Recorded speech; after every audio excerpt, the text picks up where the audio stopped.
साथियों, आज की प्रेस कॉन्फ्रेंस एक बहुत ही गंभीर और दिल दहलाने वाली घटना के ऊपर मैं और हमारे मंत्री श्री राजेंद्र पाल गौतम जी कर रहे हैं। 14 सितंबर को उत्तर प्रदेश के अंदर हाथरस में एक बहुत ही निर्दयी घटना हुई, जिसमें एक 19 साल की दलित समाज से आने वाली लड़की के साथ 4 लोगों ने बलात्कार किया। उसकी जीभ को काट दिया गया, उसको पीटा गया। उसकी स्पाइनल कॉर्ड इंजरी ऐसी है कि अब उसके हाथ और पैर पैरालाइज्ड हैं और आज उन्हें एम्स के अंदर उत्तर प्रदेश से यहाँ पे दाखिल कराया गया। उसके परिवार से हमारे मंत्री जी ने बात भी की, ये लगातार उनके टच में, ये उसके बारे में आगे बताएंगे। मगर उत्तर प्रदेश के अंदर बहुत गंभीर समस्या है इस वक्त लॉ एंड ऑर्डर की। अगर सिर्फ हाथरस की बात हम करें तो इससे पहले 24 अगस्त को वहाँ पे हाथरस में ही सेम डिस्ट्रिक्ट के अंदर 17 साल की एक महिला के साथ बलात्कार करके उसका मर्डर किया गया। उसी डिस्ट्रिक्ट में उससे 10 दिन पहले 14 अगस्त को 13 साल की एक बच्ची के साथ सेम इसी तरीके से उसका बलात्कार करके उसकी जीभ काट दी गई और उसका मर्डर कर दिया गया, सेम पैटर्न के ऊपर 14 अगस्त को। ये 14 सितंबर को 14 अगस्त जी। और हाँ, और उससे पहले मैंने आपको जो 17 साल की एक महिला लड़की के साथ हुआ वो 24 अगस्त का है, उसके साथ भी रेप करके उसका मर्डर कर दिया गया। मैंने 3 मामले बताए। एक मामला ये जो मैंने अभी का बताया 14 सितंबर का, 24 अगस्त का 17 साल की बच्ची के साथ बलात्कार और उसकी हत्या, 14 अगस्त को 13 साल की बच्ची के साथ सेम पैटर्न में बलात्कार, हत्या और जीभ काट दी गई। मतलब जीभ भी ये काट दी गई कि अगर ये बच जाएगी तो कम से कम हमारा नाम नहीं बता सकती। इस तरीके की निर्ममता हो रही है। कुछ दिनों पहले हमने एक प्रेस कॉन्फ्रेंस की थी कि उत्तर प्रदेश के अंदर अजय सिंह बिष्ट, जो खुद को योगी कहलाना पसंद करते हैं, ठाकुर समाज से आते हैं और उत्तर प्रदेश के अंदर ठाकुर समाज के लोग सब जगह बड़े बड़े पदों पे उनको रखा गया है। हमें इसमें कोई दिक्कत नहीं कि योगी आदित्यनाथ अजय सिंह बिष्ट ठाकुर हैं, ठाकुरों के प्रति उनके मन में प्रेम है, मगर अन्य जातियों के साथ वहां पे अन्याय किया जा रहा है। खास तौर पे दलित और ब्राह्मण समाज के लोगों के लिए रहना वहां पे मुश्किल हो गया। उनकी बेटियों के लिए घर से निकलना मुश्किल होता जा रहा है। कल की घटना है और इस कंटेक्स्ट में है, इसलिए मैं बताना चाहता था। लखनऊ के अंदर शिव मंदिर के पुजारी की पत्नी की हत्या मात्र मंदिर का दान पात्र चुराने के लिए कल हत्या की गई। उससे पहले लखीमपुर के अंदर 3 बड़े बलात्कार सामने आए थे। सितंबर के अंदर 3 साल की बच्ची का बलात्कार और हत्या। उससे कुछ दिनों पहले ही लखीमपुर खीरी के अंदर 17 साल की बच्ची अपनी स्कॉलरशिप के लिए घर से बाहर निकली, उसका बलात्कार और उसकी हत्या। उससे कुछ दिनों पहले 13 साल की बच्ची उसी डिस्ट्रिक्ट के अंदर, उसका बलात्कार और उसकी हत्या। और हम ये बात बार बार कह रहे हैं कि उत्तर प्रदेश के अंदर ठाकुर समाज को प्राथमिकता देने के लिए बाकी सब समाजों की अनदेखी की जा रही है। योगी जी बहुत नाराज होते हैं, बट आज मैं सबूतों के साथ आप लोगों के सामने पेश हो रहा हूं। 39 डिस्ट्रिक्ट्स की लिस्ट हमने मंगाई कि वहां पे जो बड़े बड़े अधिकारी हैं वो कौन सी जाति से हैं। यानी कि जिला अधिकारी जो डिस्ट्रिक्ट मजिस्ट्रेट होता है, आईजी होता है, एसपी होता है, ये कमिश्नर होते हैं, ये कौन सी जाति से हैं। मैं ये समझता हूं उत्तर प्रदेश के अंदर ठाकुर समाज मात्र 6% है, या हो सकता है 5% हो। और जो लिस्ट में आपको आपके सामने पढ़ के सुनाऊंगा, मुझे नहीं लगता कि वो 6% है। मैं आपको बताता हूं, मैनपुरी में डीएम महेंद्र बहादुर सिंह ठाकुर हैं, अलीगढ़ के डीएम चंद्रभूषण सिंह ठाकुर हैं, एटा के एसएसपी सुनील कुमार सिंह ठाकुर हैं। कासगंज के चंद्र प्रकाश सिंह डीएम ठाकुर हैं। प्रयागराज के IG range KP Singh Thakur हैं। कौशाम्बी के एसपी अभिनंदन सिंह ठाकुर हैं। सुधीर सिंह आजमगढ़ के एसपी ठाकुर हैं।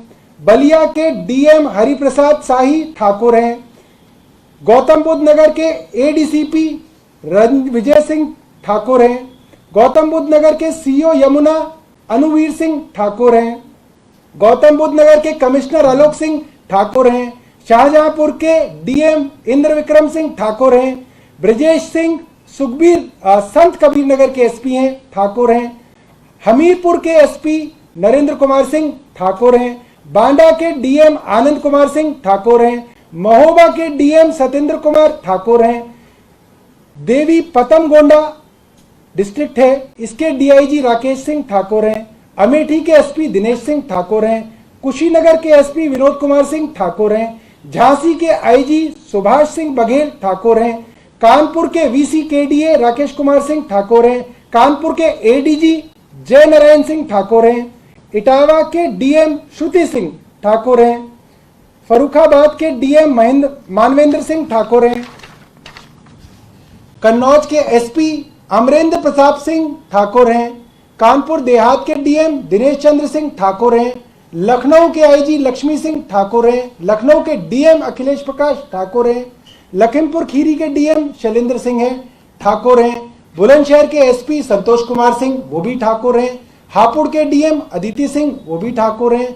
मिर्जापुर की एसपी अजय कुमार सिंह ठाकुर हैं। मुरादाबाद के कमिश्नर वीरेंद्र कुमार सिंह ठाकुर हैं। मुरादाबाद के डीएम भी राकेश कुमार सिंह हैं वो भी ठाकुर हैं। बिजनौर के एसपी धर्मवीर सिंह फिर ठाकुर हैं। रामपुर के डीएम अनंजय कुमार सिंह फिर ठाकुर हैं। संभल के डीएम अविनाश कुमार सिंह फिर ठाकुर हैं। सहारनपुर के डीएम अखिलेश सिंह ठाकुर हैं। चंदौली के एसपी हेमंत सिंह ठाकुर हैं। गाजीपुर के डीएम मंगला प्रसाद सिंह ठाकुर हैं। गाजीपुर के एसपी ओम प्रकाश सिंह ठाकुर हैं। जौनपुर के डीएम दिनेश कुमार सिंह ठाकुर हैं। जौनपुर के एसपी राजकरण नैयर ये भी ठाकुर हैं। आगरा के एडीजी अजय आनंद ठाकुर हैं। बरेली के रोहित सिंह सजवान एसएसपी ठाकुर हैं। मेरा ये जानना है और मैं अजय कुमार बिष्ट ठाकुर साहब से जानना चाहता हूं कि ये मैंने आपको 39 डिस्ट्रिक्ट्स की लिस्ट बताई, उसके अंदर से 46 शीर्ष पदों पे बैठे हुए अधिकारी ठाकुर समाज से आते हैं। अब जो हमारे ठाकुर साहब हैं अजय कुमार बिष्ट जी, हम उनसे जानना चाहते हैं कि राजभर समाज है, मौर्य समाज है, वाल्मीकि समाज है, जाटव समाज है, ब्राह्मण समाज है, सोनकर समाज है, शाक्य समाज है, यादव समाज है, कुर्मी समाज है और भतेरे समाज है। इन लोगों के लोग क्या अफसर नहीं बनते या वो योगी जी को दिखने बंद हो गए? और ये हम जानना चाहते हैं योगी जी से कि कैसे संभव है कि एक ठाकुर के मुख्यमंत्री बनते ही इन सभी पदों पे जो इंपॉर्टेंट पद हैं, निर्णायक पद हैं, जिससे प्रशासन लोगों के ऊपर नजर रखता है, कंट्रोल रखता है, वो सब ठाकुर कैसे हैं? मैं अब हमारे मंत्री जी राजेंद्रपाल गौतम जी जो इस केस के ऊपर लगातार परिवार से टच में है, उनसे कहूंगा कि वो अपनी बात कहें। नमस्कार दोस्तों, ये बेहद दुखदाई बात है कि 14 तारीख की घटना होने के बाद एक साधारण 307 के अंदर मुकदमा दर्ज किया जाता है आईपीसी में और एट्रोसिटीज एक्ट के अंदर दर्ज किया जाता है। और 9 दिन बाद जब लड़की होश में आती है और लगातार समाज के लोग अलग अलग जगह में प्रदर्शन करते हैं, उसके बाद चारों लोगों के खिलाफ गैंग रेप का मुकदमा दर्ज किया जाता है, जो बहुत ही शर्मनाक बात है। और इससे भी ज़्यादा शर्मनाक बात यह है कि वो जो कल्प्रिट्स हैं उनके परिवार के लोग विक्टिम की फैमिली को जान से मारने की धमकी दे रहे हैं।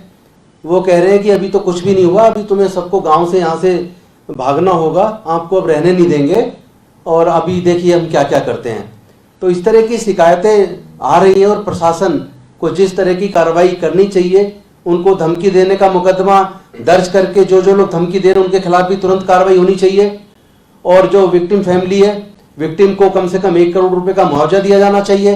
फास्ट ट्रैक कोर्ट गठित करके उसमें फास्ट ट्रैक कोर्ट में टाइम बाउंड हिसाब से चार्जशीट दाखिल करके और टाइम बाउंड मैनर में उनको पनिशमेंट होना चाहिए, फांसी की सजा होनी चाहिए ऐसे लोगों को। क्योंकि उन्होंने उस लड़की को ना केवल गैंगरेप किया है, ना केवल उसकी जीभ काटी है, उसका गला घोटा है और उसकी स्पाइन को इतनी गहरी इंजरी है कि वो अभी जो पता लगी उसके चाचा से बात हुई है, भाई से बात हुई है कि वो लड़की अभी वेंटिलेटर पे एम्स में उनके मुताबिक। तो इस तरह की घटनाएं लगातार बढ़ रही हैं और एक खिलाड़ी के छोटी सी चोट पे हमारे प्रधानमंत्री जी तुरंत ट्वीट कर देते हैं। और अभी जो एक हमारी एक्ट्रेस के ऊपर के केंद्र जो नेशनल कमीशन फॉर विमेन है उसकी चेयरपर्सन वो भी तुरंत उस पर ट्वीट करते संज्ञान लेती हैं, लेकिन इस घटना पे अभी तक नेशनल कमीशन फॉर विमेन की तरफ से या हमारे देश के प्रधानमंत्री जी की तरफ से अभी तक कोई किसी तरह का बयान नहीं आया। तो मैं आज हम लोग मांग करते हैं कि आपके माध्यम से यूपी की सरकार से कि वो इस तरह की घटनाओं को रोके।